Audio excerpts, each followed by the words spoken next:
இன்றைக்கி நம்ம பார்க்க போகிறது சப்பாத்திக்கு வெஜ் குருமா. உருளைக்கிழங்கு, பட்டாணி, பீன்ஸ் இதெல்லாம் போட்டு ஒரு வெஜ் குருமா பார்க்க போகிறோம். இதுக்கு தேவையான பொருள் தேங்காய், பூண்டு, சோம்பு, 4 வெங்காயம், இஞ்சி, பூண்டு, கல்பாசி, ஒரு கிராம்பு, ஒரு பட்டை, ஒரு தக்காளி. இதுக்கு தேவையான பொருட்கள். தக்காளியை தவிர எல்லாத்தையும் சேர்த்து நம்ம பேஸ்ட்டாக அரைச்சிக்கணும்.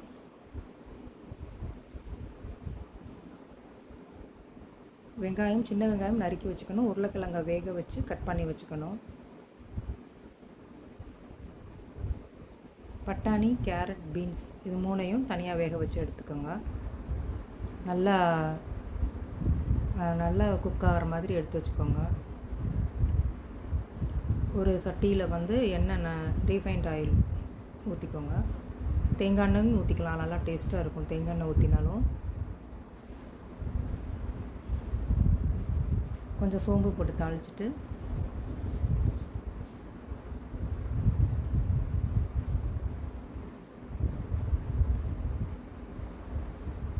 சோம்பு பொரிஞ்சதுக்கப்புறம் சின்ன வெங்காயம் போட்டு வதக்கிக்கிறோம். ஒரு பச்சை மிளகா ஒன்று சின்னதாக ஒரு பச்சை மிளகா போட்டுக்கோங்க. காரத்து அந்த மாதிரி சேர்த்துக்கலாம். நல்லா வெங்காயம் வதங்கணும்.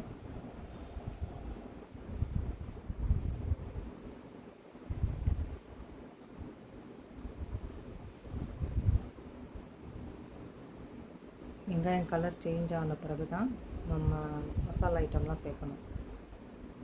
இல்லாட்டி வெங்காயம் முழுசாக தெரியும் அப்படியே. மஞ்சள் பொடி போட்டுக்கலாம்.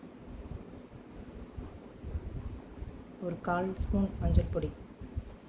அப்புறம் மிளகா பொடி, வீட்டில் அரைச்ச மிளகாய் பொடி 2 ஸ்பூன், 2 டீஸ்பூன். அப்புறம் மல்லிப்பொடி 1 ஸ்பூன். எல்லாம் போட்டு நல்லா வதக்கிக்கணும். உங்கள்கிட்ட கரம் மசாலா பாக்கெட்டு, மட்டன் மசாலா, கரம் மசாலா இருந்துச்சுன்னா அதுவும் போட்டுக்கலாம்.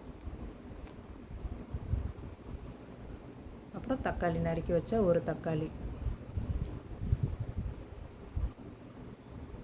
தக்காளி நல்லா வதங்கணும், வெந்துடணும். நல்லா கொஞ்சம் அதுக்கு உப்பு போட்டுக்கலாம்.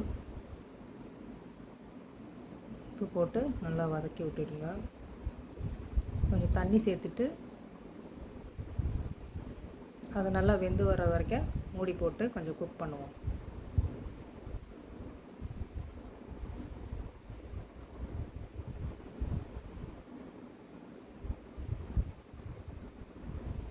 இப்போது தக்காளியில் வெந்துருச்சு. இப்போது நம்ம அரைச்சி வச்ச தேங்காய் விழுத அதை போட்டுடணும்.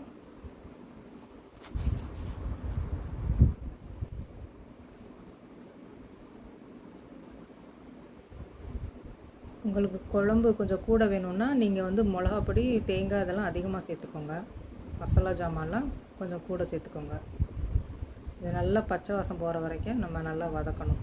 தக்காளிலாம் நல்லா ஸ்மாஷ் பண்ணி விட்டுருங்க. நல்லா வதங்கிறதுக்கு நம்ம மூடி போட்டு ஒரு 2 மினிட்ஸ். அப்புறம் நல்லா இப்போ பச்சை வாசம்லாம் போயிடுச்சு, நல்லா வதங்கிடுச்சு. இப்போ நம்ம காய்கறிகள், வேக வச்ச காய்கறிகள் இதெல்லாம் போட்டு நல்லா ஒரு பரட்டணும்.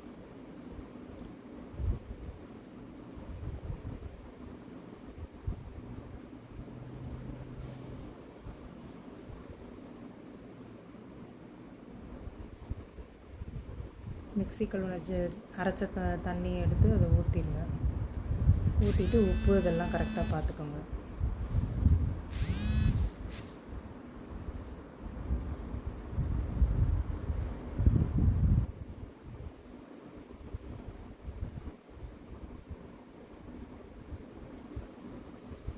உப்பு போட்டுட்டு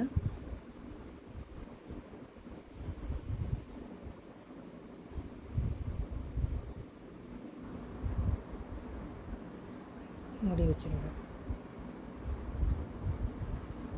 இப்போ எண்ணெய் பிரிஞ்சு வந்திருக்கு பாருங்கள். நல்லா வெந்துருச்சு, எல்லாம் குருமா ரெடி ஆகிடுச்சு.